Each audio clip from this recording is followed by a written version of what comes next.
Hello, welcome to Know About History channel. Hope you like it. The history of aerial reconnaissance in the Second World War is a narrative defined by a radical departure from established military doctrine and the emergence of a specialized breed of aviator who operated on the periphery of the traditional air war. At the center of this transformation was the Photographic Reconnaissance Unit or PRU, which operated under the philosophy that speed and altitude were superior to any defensive armament. This concept was largely spearheaded by Sidney Cotton, an Australian aviator whose unconventional approach to aerial photography revolutionized the way the Allies gathered intelligence. Before Cotton's influence, the Royal Air Force and other major powers relied on standard military aircraft that were merely fitted with cameras. These planes were often slow and forced to fly in formation, with fighter escorts making them easy targets for enemy interceptors. Cotton recognized that a single aircraft stripped of all unnecessary weight, including guns, armor, and ammunition, could reach speeds and altitudes that rendered it nearly immune to interception. This was the birth of the Unarmed and Unafraid doctrine. The conversion of the Supermarine Spitfire into a dedicated reconnaissance platform was a masterclass in aerodynamic refinement. By removing the 8 Browning machine guns and their associated ammunition belts, engineers were able to fill the gun ports with plaster and sand them to a perfectly smooth finish. The aircraft were then painted in a variety of colors specifically designed for high-altitude concealment, most notably a deep shade of blue known as PR blue, which blended perfectly with the stratospheric sky. These aircraft were also fitted with extra fuel tanks in the leading edges of the wings, which allowed the Spitfire to transform from a short-range interceptor into a long-range scout capable of reaching targets deep within the Third Reich. The pilots who flew these machines occupied a unique psychological space in the conflict. Unlike the fighter pilots who sought the thrill of the dogfight or the bomber crews who relied on the collective defense of the box formation, the reconnaissance pilot was a solitary figure. He flew alone for hours in a cramped, freezing cockpit, often at altitudes exceeding 30,000 feet, where the air was too thin to support life without a constant supply of oxygen. The physical demands on these pilots were immense. At high altitudes, the temperature inside the unheated cockpits of early Spitfires and Mosquitoes could drop to -50°C. Pilots often suffered from frostbite on their extremities, and the constant threat of oxygen system failure meant that a single technical glitch could lead to unconsciousness and death within seconds. Furthermore, the rapid ascent and descent required for these missions put incredible strain on the human body, leading to cases of decompression sickness or the bends. Despite these hazards, the PRU pilots maintained a rigorous schedule of sorties, providing the high command with a constant stream of high-resolution imagery. The cameras themselves were marvels of optics and engineering. The F-24 and the larger F-52 cameras were capable of capturing immense detail from several miles above the Earth. These cameras were often mounted vertically in the fuselage to provide a flat map-like view, or at an angle for oblique photography, which provided a more three-dimensional perspective of the terrain. One of the most significant contributions of the unarmed reconnaissance pilots was the tracking of the German capital ships. The battleship Tirpitz, hidden in the remote fjords of Norway, was a constant menace to the Arctic convoys. It was the reconnaissance pilots who flew through treacherous weather and narrow valleys to pinpoint her location, allowing the Royal Air Force to eventually sink her with specialized heavy bombs. Similarly, the discovery of the Versus-1 flying bomb and Versus-2 rocket programs at Peenemünde was a direct result of meticulous photographic surveillance. When intelligence suggested that the Germans were developing secret weapons, PRU pilots were sent to fly over the Baltic coast. A careful analysis of the resulting photographs revealed the launch ramps and the missiles themselves, allowing the Allies to launch Operation Crossbow, a massive bombing campaign designed to destroy the launch sites before the rockets could be deployed in force against London. The intelligence cycle did not end with the pilot landing his aircraft. Once the film was recovered, it was rushed to RAF Medmenham, where a diverse team of photo interpreters worked around the clock. These specialists included individuals from a wide range of backgrounds, such as archaeologists and geologists, who were trained to look for subtle changes in the landscape that might indicate hidden military installations. By using stereoscopes which allowed 2 overlapping photographs to be viewed as a single 3-dimensional image, the interpreters could measure the height of buildings, the depth of excavations, and even the caliber of anti-aircraft guns. This process of photographic interpretation was critical for the planning of Operation Overlord, the invasion of Normandy. Every meter of the coastline was photographed in exhaustive detail, allowing military planners to identify obstacles, gun batteries, and troop concentrations. As the war progressed, the Germans developed more advanced methods of intercepting the high-flying reconnaissance planes. The introduction of the Messerschmitt Me 262, the world's first operational jet fighter, posed a significant threat to the unarmed scouts. For the first time, the Germans had an aircraft that could easily catch the fastest Spitfires and Mosquitoes. In response, the Prue pilots had to rely on their wits and the superior maneuverability of their aircraft at high altitudes. While the Me 262 was faster in a straight line, it was less agile in the thin air of the upper atmosphere. Pilots learned to use continuous weaving maneuvers and to dive into cloud cover at the first sign of an interceptor. The game of cat and mouse in the stratosphere became increasingly lethal as the war drew to a close, but the flow of intelligence never stopped. The legacy of the unarmed reconnaissance pilots is one of immense strategic impact. They provided the clarity that allowed the Allied forces to apply their military power with precision. By knowing exactly where the enemy was and what he was doing, the Allies were able to avoid unnecessary casualties and shorten the duration of the conflict. The pilots themselves often remained in the shadows of their more famous counterparts in fighter and bomber command, but their contribution was no less vital. They were the eyes of the Army and the Navy, and their courage in flying into the most heavily defended airspace in history without a single gun for protection remains one of the most remarkable chapters in the history of aviation. The transition from these piston-engine pioneers to the high-altitude spy planes of the Cold War, such as the U-2 and the Senior 71 Blackbird, is a direct line of descent from the innovations and sacrifices made by the Prue pilots over Fortress Europe. Beyond the technical and tactical aspects, the personal stories of the pilots reflect the deep isolation of their work. Men like Adrian Warburton, who became a legend for his daring low-level runs over Mediterranean harbors, exemplified the bold spirit required for the job. Warburton was known for his ability to find targets that others missed, often flying so low that he could see the expressions on the faces of the enemy sailors. On the other end of the spectrum was the French writer and aviator Antoine de Saint-Exupéry, who flew a reconnaissance version of the P-38 Lightning. His disappearance during a mission over the Mediterranean remains one of the great mysteries of the era and serves as a poignant reminder of the risks these men faced. They flew not for the glory of the kill but for the precision of the image. The silence of their mission was their greatest weapon, and the photographs they brought back were the most powerful intelligence tools of the 20th century. The operational environment of the European theater presented unique challenges for aerial photography. The weather over Western Europe was notoriously unpredictable, with frequent cloud cover obscuring targets for weeks at a time. This required pilots to be ready to launch at a moment's notice whenever a weather window opened. Often a pilot would fly hundreds of miles to a target only to find it completely hidden by clouds. This led to the development of sophisticated weather scouting techniques where light aircraft would check the conditions before the main reconnaissance flight was dispatched. The stress of these missions was compounded by the fact that the pilots were often operating at the very limit of their aircraft's range. Fuel management was a constant concern, and any navigation error could result in the aircraft running dry over the sea or enemy territory. The technical development of the cameras also saw significant jumps throughout the war years.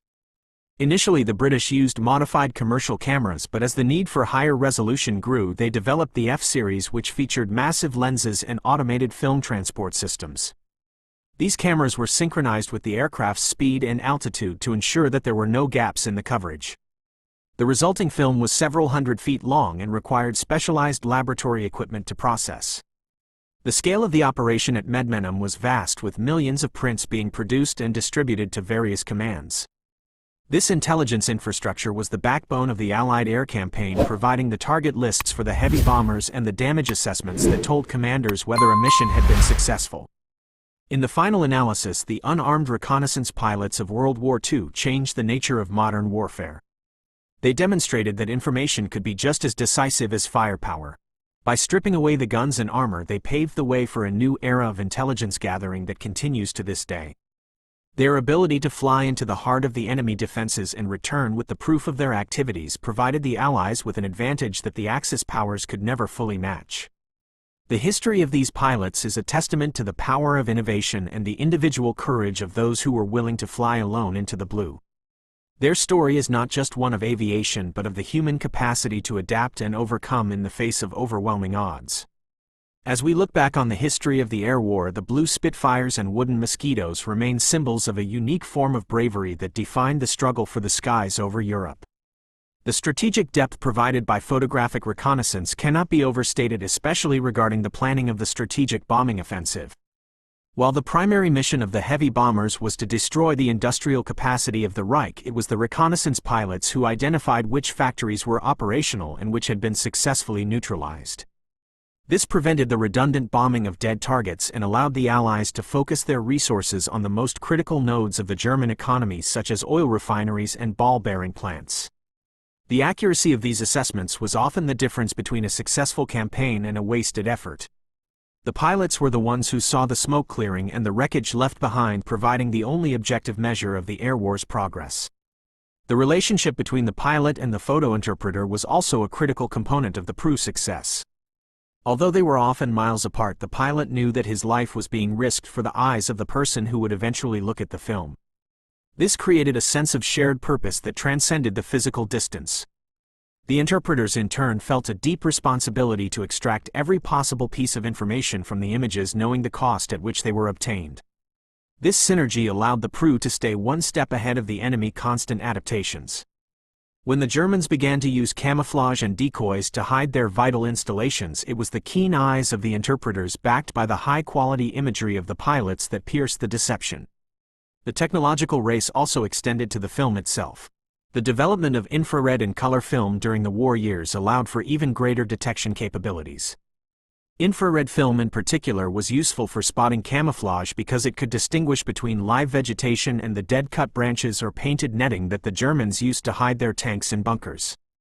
This level of technical sophistication was far ahead of its time and laid the groundwork for the multispectral imaging used in modern reconnaissance satellites.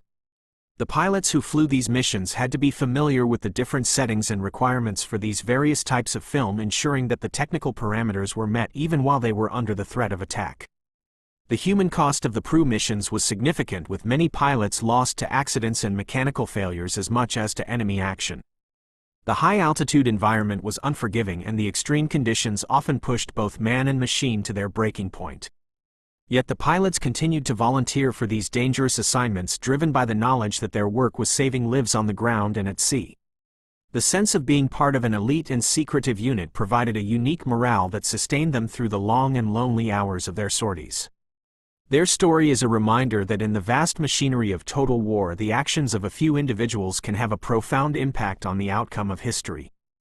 As the war entered its final phase, the role of the Pru expanded to include tactical support for the advancing ground forces. Pilots would fly low-level missions ahead of the armored divisions, providing real-time information on the location of enemy roadblocks and concentrations. This tactical reconnaissance was vital for the rapid movement of the Allied armies as they pushed toward the heart of Germany. The flexibility of the Pru allowed them to adapt from high-altitude strategic mapping to low-level tactical support, demonstrating the versatility of the unarmed aircraft concept. By the time the war ended, the photographic reconnaissance unit had established itself as an indispensable part of modern military organization. The legacy of the unarmed pilots also lived on in the post-war world, as many of the techniques and technologies they developed were adapted for civilian use. Aerial mapping for urban planning, forestry, and environmental monitoring all owe a debt to the pioneers of wartime reconnaissance. The high-resolution lenses and film processing methods developed for the Pru found new life in peaceful applications, showing that the innovations of war can also benefit humanity in times of peace. However, it is the memory of the pilots themselves flying their blue planes into the silent reaches of the upper atmosphere that remains the most enduring image of this remarkable chapter in history. They were the silent watchers who saw the war from a perspective that few others could imagine, and their contributions will forever be etched in the annals of aviation history. The development of the de Havilland Mosquito as a reconnaissance aircraft provided the Pru with a platform that was virtually unmatched in its combination of speed and range. The Mosquito, known as the Wooden Wonder, was built from a composite of balsa and birch, which not only made it light but also gave it a lower radar cross-section than all metal aircraft of the era. The PR versions of the Mosquito could carry a massive payload of fuel and cameras, allowing them to fly to the farthest reaches of occupied Europe. Its two Rolls-Royce Merlin engines provided the power to outrun most German fighters, and its ability to fly at high altitudes made it difficult to detect and intercept. The Mosquito pilots often flew deep into enemy territories, sometimes as far as the Eastern Front, to provide intelligence on German troop movements and industrial production. The logistical support for the PRU was also a monumental undertaking. Maintaining a fleet of high-performance aircraft that were constantly being pushed to their limits required a dedicated team of mechanics and technicians. These ground crews worked in all weather conditions to ensure that the planes were ready for their missions. The precision required for the installation of the cameras was particularly demanding, as any misalignment would result in blurred or unusable images. The ground crews were the unsung heroes of the PRU, providing the foundation upon which the pilots' success was built. Their dedication ensured that the flow of intelligence remained uninterrupted even in the face of the most challenging circumstances. The philosophical shift toward unarmed reconnaissance also influenced the development of the United States Army Air Force's reconnaissance units. The Americans adopted many of the British techniques and modified their own aircraft, such as the P-38 and the P-51, for photographic work. The collaboration between the RAF and the USAF in the field of reconnaissance was a key factor in the success of the combined bomber offensive. By sharing intelligence and resources, the two air forces were able to maintain a comprehensive picture of the enemy situation across all theaters of the war. This partnership was a testament to the importance of aerial intelligence in the modern era of warfare. The stories of the PRU pilots are filled with instances of incredible skill and luck. Some pilots returned with aircraft riddled with holes from anti-aircraft fire, while others managed to limp home on a single engine after being intercepted. The resilience of the pilots and their machines was a constant theme throughout the war. The experience of flying over a target like Berlin or the Ruhr Valley, knowing that you were the only Allied aircraft for hundreds of miles, required a level of mental toughness that is difficult to fathom. The silence of the cockpit, only broken by the hum of the engine and the occasional click of the camera, was the background to their high-stakes missions.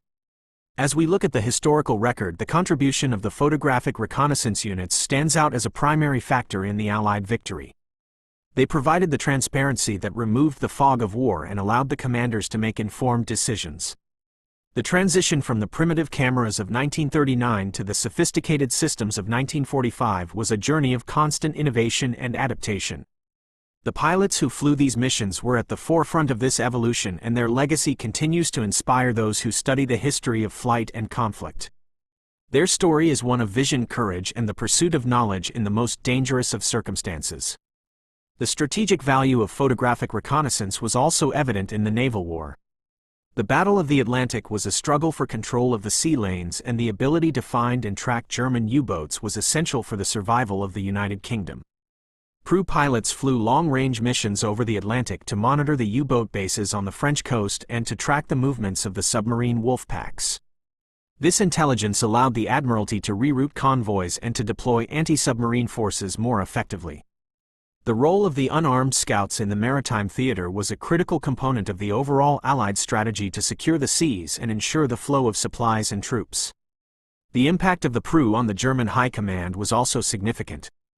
The Germans were well aware of the presence of the reconnaissance planes and went to great lengths to hide their activities from the cameras.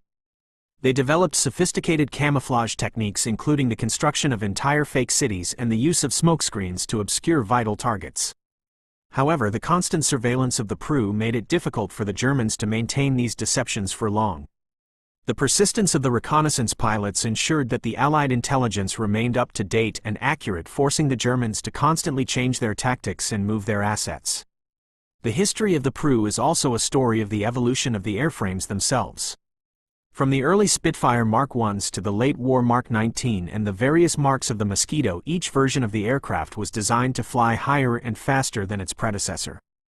The introduction of pressurized cockpits and more powerful engines allowed the pilots to reach altitudes that were previously inaccessible. This constant push for higher performance was a direct response to the increasing capabilities of the enemy defenses. The engineers and designers at Supermarine and de Havilland were in a constant race to provide the pilots with the tools they needed to survive and succeed. The ethical considerations of the PRU work are also worth noting. While they were not dropping bombs, the information they gathered was used to direct the destruction of enemy cities and infrastructure. The pilots were aware of the consequences of their work, but they also knew that it was necessary for the defeat of a regime that posed an existential threat to the world. The clarity of their purpose was a powerful motivator, and they took pride in the fact that their work was based on precision and accuracy. The PRU represented a more calculated and scientific approach to warfare, one that prioritized intelligence and analysis over brute force. The conclusion of the war in Europe did not mark the end of the need for aerial reconnaissance. The lessons learned by the PRU were quickly applied to the emerging Cold War as the Allies sought to monitor the activities of the Soviet Union. The development of the jet engine and high-altitude sensors continued the trend toward faster and more capable reconnaissance platforms. The pilots who flew over Fortress Europe had laid the foundation for the sophisticated intelligence-gathering operations that would define the second half of the 20th century. Their story remains a vital part of the history of the Second World War and a testament to the enduring importance of seeing the enemy from above. The pilots of the PRU were also involved in special operations providing intelligence for the resistance movements in occupied Europe. They dropped containers of film and instructions to agents on the ground and photographed specific locations to help the resistance plan their attacks. This clandestine work was particularly dangerous as it often required flying at low altitudes where the aircraft were vulnerable to ground fire. The coordination between the PRU and the Special Operations Executive was a key part of the effort to undermine the German occupation from within. The versatility of the reconnaissance pilots allowed them to contribute to all aspects of the war effort, from the highest levels of strategy to the most local levels of resistance. The memory of the PRU pilots is honored today in museums and memorials across the world. The remaining examples of the PR Spitfires and Mosquitoes are cherished as icons of a unique form of aerial warfare. The photographs they took are now part of historical archives, providing a visual record of the conflict that is unmatched in its detail and scope. These images allow us to see the war through the eyes of the pilots and to understand the scale of the destruction and the complexity of the military operations. The legacy of the Unarmed and Unafraid doctrine is a lasting one, and it continues to influence the way we think about the role of intelligence in the modern world. The tactical innovation of dicing missions, which involved flying at extremely low altitudes to get high-resolution oblique photos of specific targets, was one of the most dangerous aspects of the PRU work. These missions required the pilot to fly at several hundred miles per hour just a few feet above the ground, often in the face of intense anti-aircraft fire. The photos from these runs provided a level of detail that was impossible to obtain from high altitude, allowing commanders to see the exact nature of coastal defenses and bridge crossings. The pilots who flew these missions were among the most skilled and daring in the entire unit, and their contributions were essential for the success of many critical operations. The use of color photography in the latter half of the war provided a new dimension to intelligence gathering. Color images allowed interpreters to more easily distinguish between different types of industrial activity and to identify subtle changes in the landscape that might indicate hidden military assets. The development of color film that could be used at high speeds and altitudes was a major technical achievement, and it further enhanced the capabilities of the PRU. The pilots had to be carefully briefed on the use of these new films, ensuring that the exposures were correct for the lighting conditions at high altitude. This attention to technical detail was a hallmark of the PRU approach, and it contributed to the high quality of the intelligence they produced. The story of the reconnaissance pilots is also a story of the people who worked behind the scenes to make their missions possible. The scientists who developed the lenses, the engineers who designed the cameras, and the lab technicians who processed the film were all essential parts of the intelligence machine. Their work was often hidden from public view, but it was the foundation upon which the pilots' success was built. The collaboration between the military and the scientific community was a key feature of the PRU, and it demonstrated the importance of technical innovation in the modern era of warfare. The achievements of the PRU were a collective effort reflecting the combined skills and dedication of a large and diverse group of people. In the final days of the war, the reconnaissance pilots were among the first to witness the full extent of the collapse of the Third Reich. They photographed the retreating columns of the German army, the ruined cities, and the liberation of the concentration camps. These images provided a sobering record of the end of the conflict and the human cost of the war. The pilots continued to fly until the very last day, providing the intelligence that allowed the Allied commanders to manage the final stages of the surrender. Their work in the final weeks of the war was as critical as it had been in the early days, demonstrating the enduring value of aerial reconnaissance in all phases of military operations. The history of the pilots who flew unarmed over Fortress Europe is a testament to the power of a simple idea that speed and altitude could be used as a form of defense. By challenging the traditional wisdom of the military establishment, they created a new form of aerial warfare that was based on intelligence and precision. The pilots who flew these missions were a unique group of individuals who combined the skills of a technician with the courage of a warrior. Their story is a reminder that in the midst of the most violent conflict in human history, there were those who sought to see and to know and who were willing to risk everything for the sake of a photograph. Their legacy lives on in the technology and tactics of modern reconnaissance, and their memory continues to inspire those who look to the skies. The evolution of these missions also saw the introduction of specialized night reconnaissance. Using flares and high-speed cameras, pilots would fly over enemy territory in the dead of night to monitor troop movements and industrial activity that the Germans tried to hide under the cover of darkness. This was a particularly hazardous task, as the pilots had to navigate in the black of night and then fly a straight and level course while the area below was illuminated by brilliant magnesium flares. The psychological toll of these night missions was immense, as the pilots felt even more exposed than they did during the day. Yet the intelligence gathered at night was often the only way to track the movements of the German panzer divisions, which typically moved after sunset to avoid the Allied fighter bombers. The role of the P-38 Lightning in American reconnaissance cannot be ignored either. Known as the F-5 in its photographic configuration, the Lightning provided the USAF with a fast long-range platform that could carry multiple cameras in its nose. The twin-engine design offered an added layer of safety for pilots flying long missions over water or mountainous terrain. American pilots in the 8th and 9th Air Forces flew thousands of sorties in the F-5, contributing to the massive pool of intelligence that guided the Allied liberation of Europe. The Lightning pilots faced many of the same challenges as their RAF counterparts, including the extreme cold of high altitude and the constant threat of interception. Their contributions were a vital part of the transatlantic partnership that defined the air war. The development of electronic intelligence, or ELINT, also began to intersect with photographic reconnaissance toward the end of the war. Some aircraft were fitted with receivers to detect the signals from German radar stations, allowing the Allies to map the enemy's air defense network. This combination of visual and electronic intelligence provided a comprehensive picture of the German defenses, allowing the Allied bombers to avoid the most heavily defended areas. The pilots of these specialized aircraft were at the cutting edge of a new form of warfare that would become even more important in the decades to follow. The integration of different types of intelligence was a key factor in the effectiveness of the Allied war effort. The training of the reconnaissance pilots was also a specialized process. Beyond learning how to fly high-performance aircraft, they had to master the art of navigation without the aid of landmarks, which were often hidden by clouds or haze. They also had to understand the technical requirements of the cameras and the film, ensuring that they were getting the best possible results on every mission. The training program emphasized the importance of precision and detail, preparing the pilots for the unique challenges of the PRU work. The success of the pilots was a reflection of the high quality of their training and the rigorous standards of the unit. The impact of the reconnaissance pilots on the outcome of specific battles was often direct and immediate.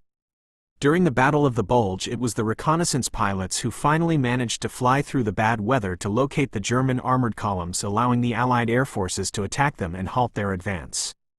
The ability of the PRU to provide timely and accurate intelligence in the midst of a major battle was a decisive factor in the Allied victory.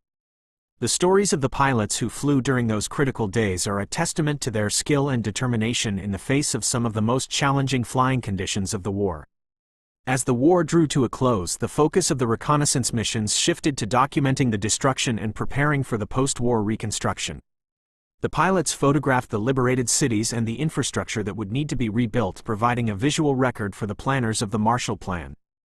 Their work in these final months was a bridge between the destruction of the war and the rebuilding of Europe. The photographs taken during this period remain some of the most powerful images of the aftermath of the conflict, showing both the scale of the tragedy and the hope of the new beginning. The legacy of the unarmed reconnaissance pilots is also found in the culture of the air forces they served. Their emphasis on innovation, intelligence, and individual initiative became a part of the identity of the RAF and the USAF. The spirit of the PRU pilots lives on in the modern reconnaissance squadrons that continue to fly the most advanced aircraft in the world. The basic principles of their work remain the same even as the technology has changed, showing that the lessons learned over Fortress Europe are still relevant today. The history of these pilots is a lasting tribute to the importance of seeing the world clearly even in the midst of the most profound darkness. The total number of photographs taken by the PRU during the war is staggering, with millions of images stored in archives. These photographs are more than just military intelligence, they are a historical record of a continent in the midst of a total war. They show the transformation of the landscape, the movement of armies, and the destruction of cities. They also capture the small details of daily life that would otherwise be lost to history. The work of the reconnaissance pilots has provided future generations with a unique window into the past, allowing us to see the world as they saw it from the solitude of their cockpits.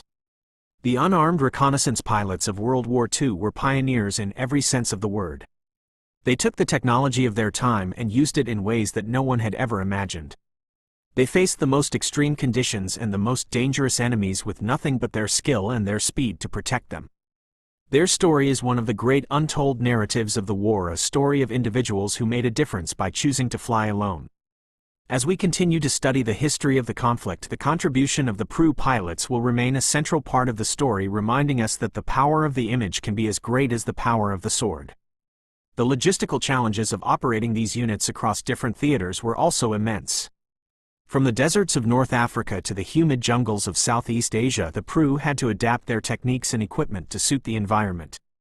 In the desert, the heat and dust posed a constant threat to the delicate cameras and engines, requiring specialized maintenance procedures. In the tropics, the high humidity and heavy rainfall made it difficult to keep the film and lenses dry and clear. The ability of the PRU to operate effectively in these diverse conditions was a testament to their flexibility and resourcefulness. The global reach of the reconnaissance effort was a key part of the Allied victory, ensuring that no part of the enemy activities was hidden from view. The integration of aerial reconnaissance with other forms of intelligence such as Ultra, which involved the breaking of the German Enigma codes, was another critical factor in the success of the Allied strategy. Ultra often provided the clues that told the PRU where to look, and the PRU in turn provided the visual confirmation of what the codes had suggested.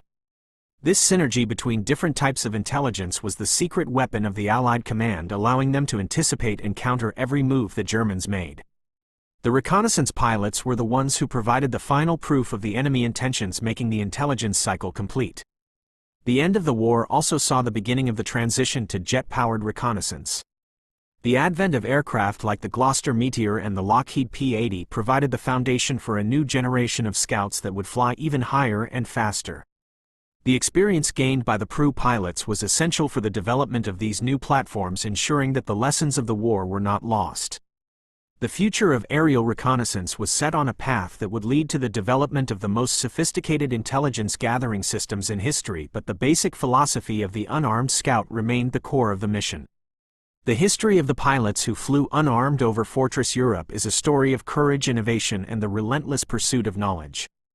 They were the eyes of the world in a time of total darkness, and their contributions were essential for the victory of the Allied forces. Their legacy is one of technical brilliance and individual bravery, and their story will always be a vital part of the history of the Second World War. They flew alone, they flew unarmed, and they flew into history, leaving behind a record of their achievements that will never be forgotten. The silence of their mission was their strength, and their photographs are their enduring testament to a job well done.